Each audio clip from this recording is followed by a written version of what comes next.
তুই জানিস আমার হাজব্যান্ড কি করে? আমার হাজব্যান্ড এই কোম্পানির ম্যানেজার, আর তার মাসিক স্যালারি কত জানিস? 2 লাখ টাকা, যেটা তোর যোগ্যতারও বাইরে। এই যে 10,000 টাকা বেতনে চাকরি করা সেলসম্যান, আমার চোখের সামনে থেকে দূর হও তুমি।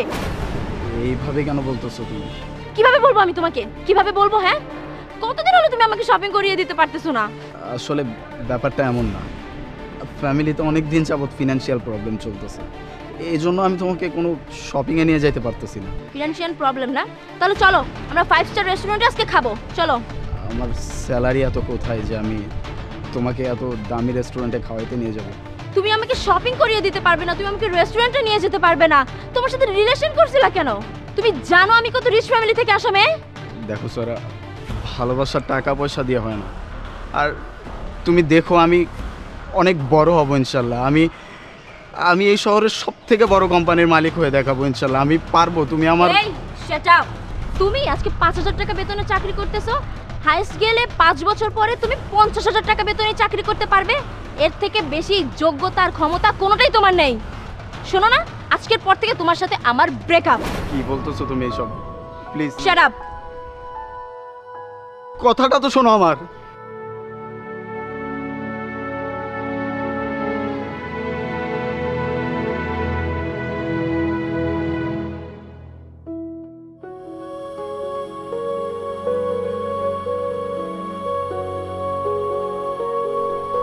এই, তুমি আমাকে এভাবে বিরক্ত করছো কেন? আর আমার বাসার সামনে আসছো কেন তুমি? দেখো, তুমি এমন কেন করতেছো আমার সাথে? তুমি আমার টেক্সট রিপ্লাই করতেছো না, আমার সাথে দেখা করতেছো না, ইভেন তুমি আমার ফোনটা পর্যন্ত পিক করতেছো না। আমি কেন তোমার ফোন ধরবো? কেন তোমার টেক্সটে রিপ্লাই দেবো? আর দেখা করো তো দূরের কথা, তোমার সাথে তো আমি সেদিনই ব্রেকআপ করছি। দেখো সারা, আমাদের 4 বছরের সম্পর্ক, তুমি একদিনে এভাবে সবকিছু শেষ করতে পারো না। 4 বছরের সম্পর্ক? এই 4 বছরের সম্পর্কে তুমি আমার জন্য কি করছো? কি করতে পারছো তুমি? দেখো, আমি মানতেছি আমি তোমার জন্য কিছু করতে পারি নাই, আমি খুব একটা টাকাও ইনকাম করতে পারি নাই, কিন্তু দেখো সত্যি বলতেছি, আমি কিছুদিন যাবত অনেক ভালো একটা আইডিয়া নিয়ে কাজ করতেছি। তোমার আইডিয়া তোমার কাছেই রাখো। তুমি বিগত 4 বছরে কিছু করতে পারো নাই, আগামী 4 বছরেও কিছু করতে পারবে না। বিদায় হও এখান থেকে। Please please try to understand. তুমি ভালোভাবে বের হবা নাকি আমার বাবা মা ডেকে তোমাকে ঘাড় ধাক্কা দিয়ে বের করে দেবো এখান থেকে? যাও।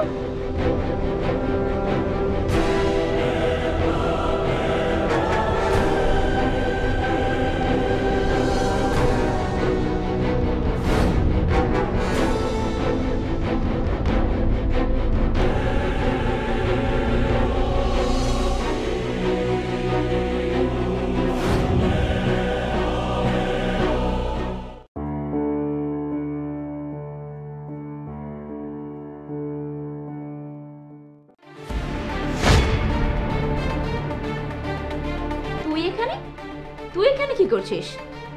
ও আচ্ছা, নিশ্চয়ই ইন্টারভিউ দিতে এসেছিস। তোদের মতো ছেলেরা না এগুলোই করে যাবে সারা জীবন। 5 বছর আগেও কিছু করতে পারিসনি, দেখ 5 বছর পরে এসে এখন পর্যন্ত ইন্টারভিউ দিয়ে যাচ্ছিস। বলেছিলাম না তোর দ্বারা কোনোদিন কিছু হবে না। তুই জানিস আমার হাজব্যান্ড কি করে? আমার হাজব্যান্ড এই কোম্পানির ম্যানেজার, আর তার মাসিক স্যালারি কত জানিস? 2 লাখ টাকা, যেটা তোর যোগ্যতারও বাইরে। তোকে আমার জাস্ট সহ্য হচ্ছে না এখন, বিশ্বাস কর। আসসালামু আলাইকুম বস, আপনি চলে আসছেন? ও, তোমাকে তো পরিচয় করে দেওয়া হয়নি। উনি হলেন আমার বস, এই কোম্পানির ওনার। তো আচ্ছা, আমি নুরাল। ছড়া জানো, আজকে ওনার জন্যই আমি এই পজিশনে আসছি। বাই দ্য ওয়ে, আপনার হাজব্যান্ড কিন্তু কোম্পানির একজন বেস্ট পারফর্মার। ও বস, আমার একটা কল আসছে, কথা বলতো। হ্যাঁ, তুমি এই কোম্পানির ওনার? জি, I am the owner of this company. I am sorry. Sorry? আসলে তুমি কেন সরি বলতেছো? আমার উচিত তোমাকে ধন্যবাদ জানাবো। কেন?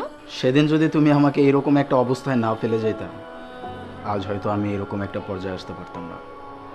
আর বলেছিলাম তোমাকে, টাকা দিয়ে ভালোবাসা হয় না।